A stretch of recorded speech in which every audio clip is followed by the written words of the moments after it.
Grassland regions. Grass का मतलब होता है घास, लैंड में जमीन, रीजन में क्षेत्र, घास वाले क्षेत्र। द टेम्परेट का मतलब होता है सामान्य तापमान यानी समशीतोष्ण। Zone is located in both hemispheres, northern and southern. समशीतोष्ण क्षेत्र जो है वो उत्तरी और दक्षिणी गोलार्ध के दोनों तरफ स्थित हैं। In northern hemisphere zone lies between the tropic cancers of the 23 degree 1 degree north and the Arctic Circle 63 degree 1/2 north in the northern hemispheres. The southern hemisphere zone is lies between the tropic cancer of 23 degree 1/2 in south and Antarctic Circle 60 degree 1/2 south in the southern hemisphere. अब देखिए इस चित्र में, देखिए आगे figure में, देखिए ये फिगर में हमने आपको कई बार बताया, ये जो हमारा हिस्सा दिख रहा है ये इक्वेटर है, पृथ्वी का भूमध्य भाग है। भूमध्य का मतलब भू में पृथ्वी, मध्य में बीच का, ये पृथ्वी के बीचों बीच का भाग है। तो इसके बीचों बीचों भाग से आपको एक लाइन दिख रही है, ये वाली लाइन, ये लाइन को कहते हैं ट्रॉपिक ऑफ कैंसर यानी कर्क रेखा। तो कर्क रेखा से ये दिखा हुआ है 23/1/2 से लेकर 66/1/2 तक, ये हमारे घास के मैदान है, ये ग्रीन ग्रीन आपको दिख रहे हैं। ये तो हमारे हो गए नॉर्थर्न हेम्स्पायर में, उत्तरी गोलार्ध में हो गए। अब आ जाइए दक्षिणी गोलार्ध में, तो ये हमारा इक्वेटर है, मध्य रेखा। अब यहां से आ जाइए, ये 23 डिग्री ये दिया, 23 डिग्री से लेकर और 66 1 ये दिया हुआ है। तो ये हमारा जो है वो ट्रॉपिक ऑफ कैप्रिकॉन है, ये मकर रेखा है। तो मकर रेखा से ये नीचे ये घास के हमारे देखिए मैदान है, ये हरे भरे, ये ग्रासलैंड पाए जाते हैं। The temperate regions are neither hot और नॉर टू कोल्ड। हमने बता दिया द टेम्परेट का मतलब समशीतोष्ण। समशीतोष्ण मौसम का मतलब होता है न ज्यादा गर्म और न ज्यादा ठंडा। हाउएवर हालांकि the areas that are closer to the tropics are warmer than the areas closer to the Arctic and Antarctic circle. हालांकि जो आर्टिक और अंटार्कटिक क्षेत्र में जो जगह है उसकी अपेक्षा यहां फिर भी गर्मी रहती है। The region is the temperature zone are known for the grasslands.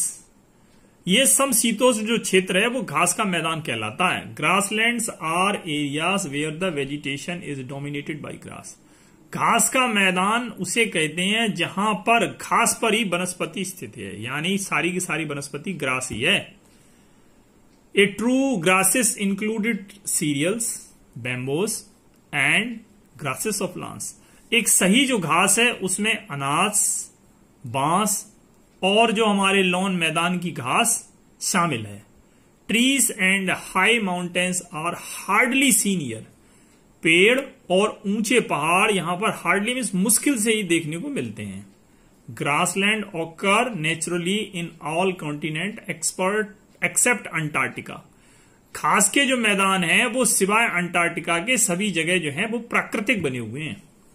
Grassland are known by different name in different countries. घास के मैदानों को अलग अलग महाद्वीपों में अलग अलग नामों से जाना जाता है। These are called in prairies in North America.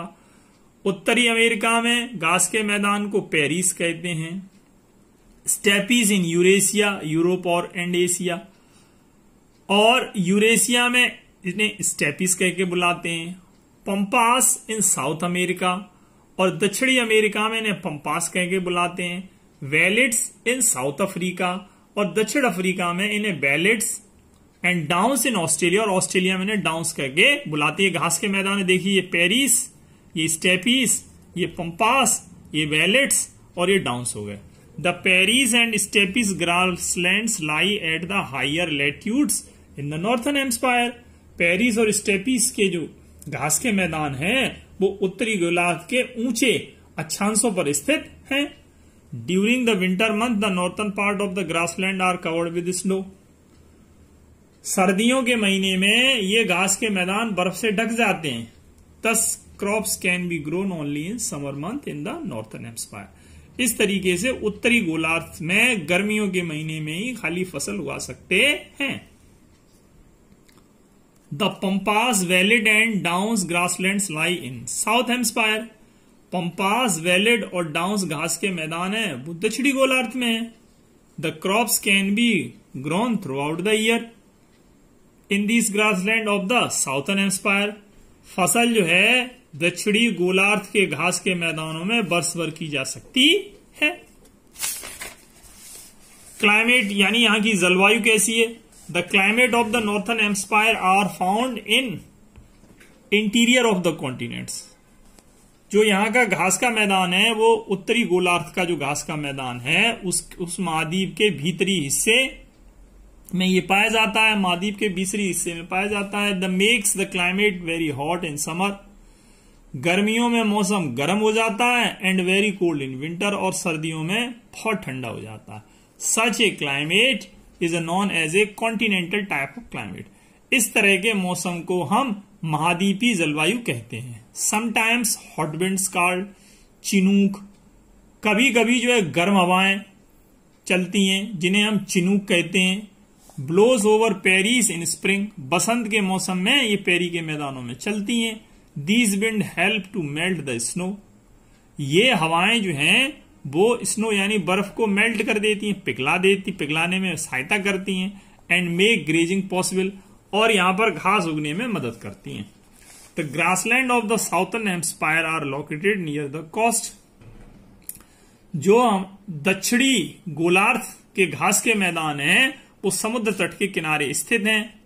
This makes the climate neither very hot और nor very cold throughout the year, इसलिए यहां की जो जलवायु है वो बरस भर न तो ज्यादा बहुत गर्म होती है और न ज्यादा ठंडी रहती है, यानी मॉडरेट क्लाइमेट रहती है, सामान्य जलवायु रहती है।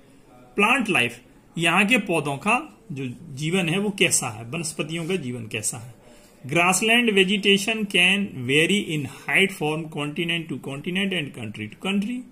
यहाँ जो घास की वनस्पतियां हैं वो उसकी ऊंचाई अलग अलग महाद्वीपों में, अलग अलग देशों में वेरी का मतलब भिन्न प्रकार की हो सकती है।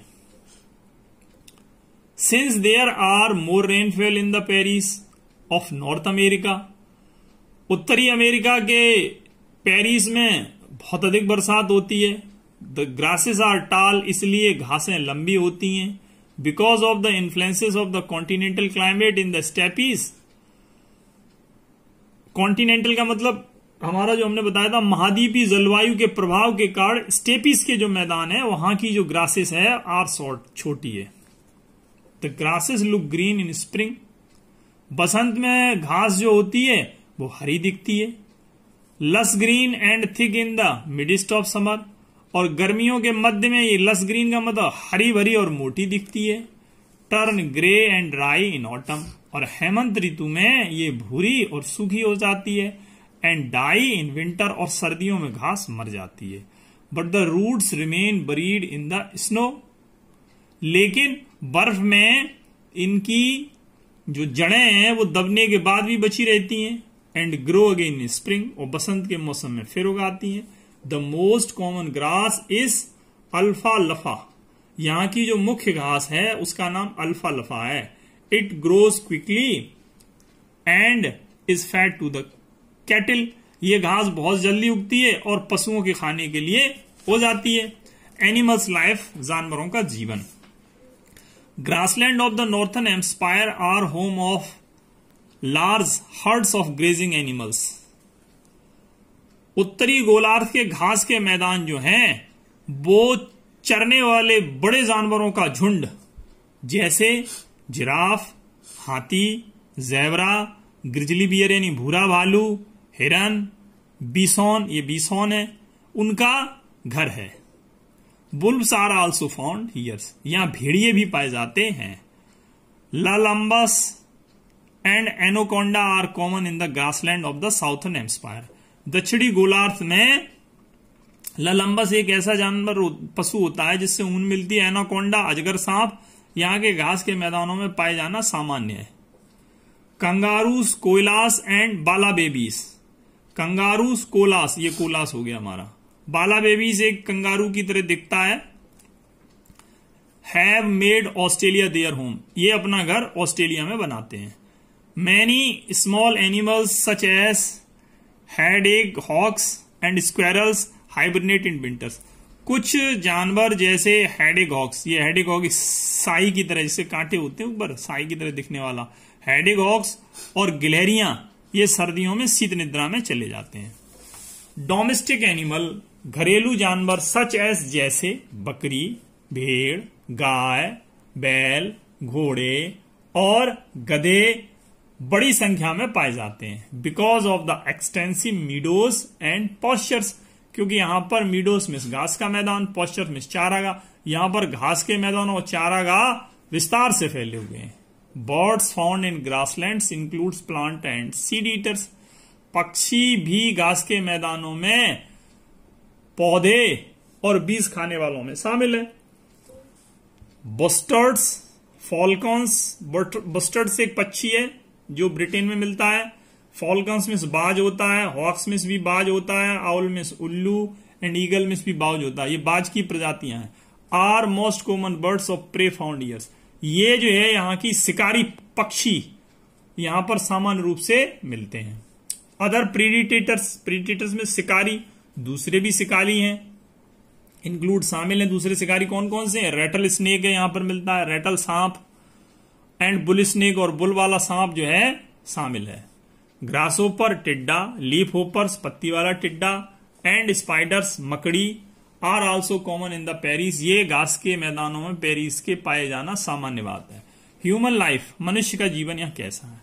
Red Indian people lived in the prairies regions of North America, उत्तरी अमेरिका के क्षेत्र, उत्तरी अमेरिका के पेरी के क्षेत्र में रेड इंडियंस लोग रहते हैं। Hottentots in South Africa, South Africa में हॉटेंट्स रहते हैं। And Kirghiz in Central Asia, और मध्य एशिया में खिरजीस रहते हैं। The main occupation of these people was cattle grazing, इन लोगों का मुख्य व्यवसाय जो है पशुओं को चराना है। देवर नोमैड्स, ये खाना बदोश हैं। खाना बदोश का मतलब इनका घर एक जगह नहीं रहता है।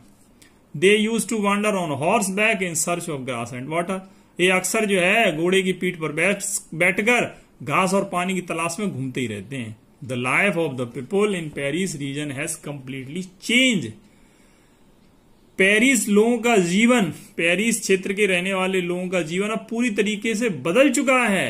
नाउ इट इज, इन दिनों they have given up the nomadic way of life, इन दिनों इन्होंने जो नोमेडिक लाइफ व्यतीत करते थे, खाना बदोश का जीवन व्यतीत करते थे, उसको त्याग दिया है। They have change the older grassland into vast farmlands, इन्होंने पुराने घास के मैदान को विशाल घास के मैदानों में बदल दिया है।